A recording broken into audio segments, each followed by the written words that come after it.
toddler bottle that packs flat in plastic in a suitcase and one pair of underwear. Hey. Well, that's enough of that. And people say for miles around, who's that dickhead in the hat? It's Censorship! If I pass that whiskey around, Hey, how you doing?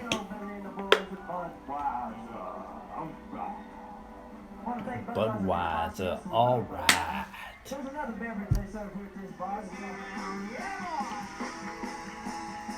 I am live streaming, dubbing, whatever you call it, a show from, I think it was April 1992. Now Richard don't like whiskey. Now Richard's all the way off onto milk, man. 2% on the milk tip. But as for whiskey, he hates it, don't you see? Well, he won't drink no whiskey, so give a shot to me. I get it tonight! Pass that whiskey round, boys, pass that whiskey round. I dare you dare to pass that whiskey round. Yeah, boy!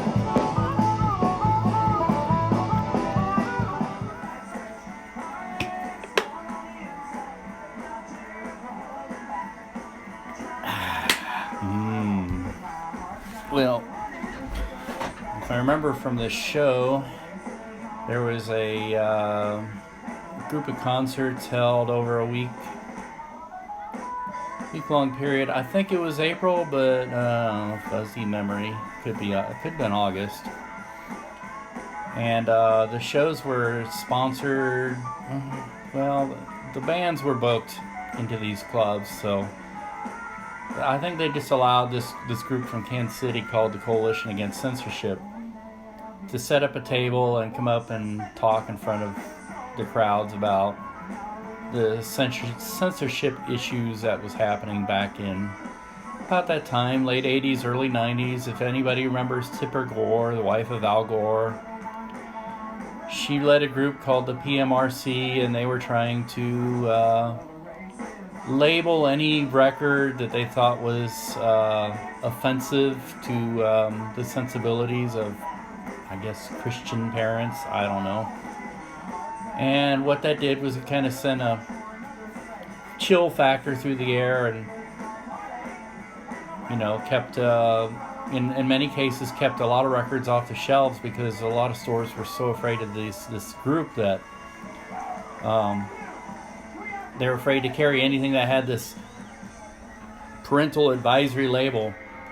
And I think in the end it kind of backfired, because now all the bands really pushed hard to make sure that they had that label on their record, because it created a cool factor, and kids really look for it. Oh, it has explicit lyrics, I gotta buy that one, piss off my parents.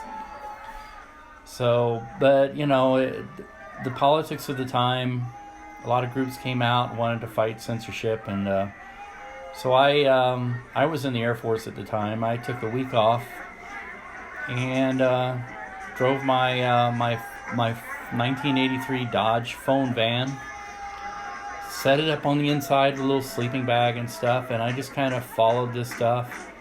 And I remember one night some kind people took me in. A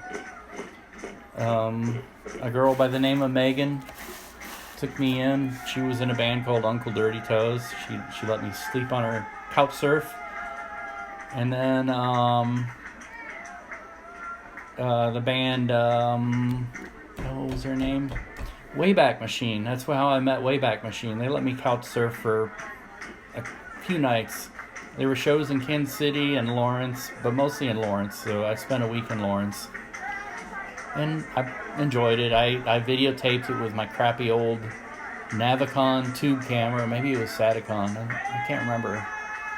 Either way, it was all I could afford. It was a crappy old camera. It was like 1985 vintage, which was old even by those standards.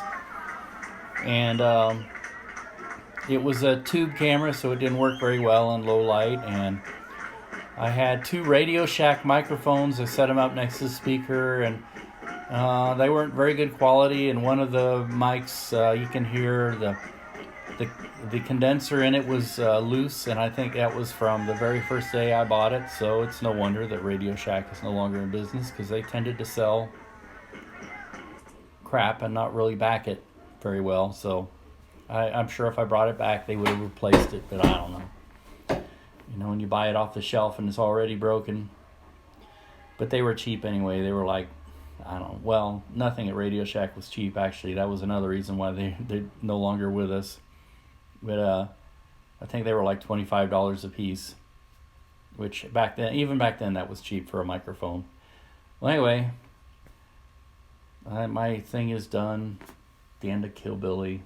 I'm going to stop it here, and I've live streamed it. Now YouTube is going to, and it will be available for anybody to watch if they're interested in crappy old video history. But I watched this band again, Killbilly, and they're pretty good. And this show at the Bottleneck was, what was it? Bad Livers, Chickasaw Mud Puppies, and Killbilly. And all of them were really, really good bands now in retrospect, even though at the time I probably didn't completely appreciate the style of music that they were putting out. I really do now. I really like that kind of stuff, and I'd like to see more of it. I wish it would come back. Anyway, gotta get ready for week. Woohoo!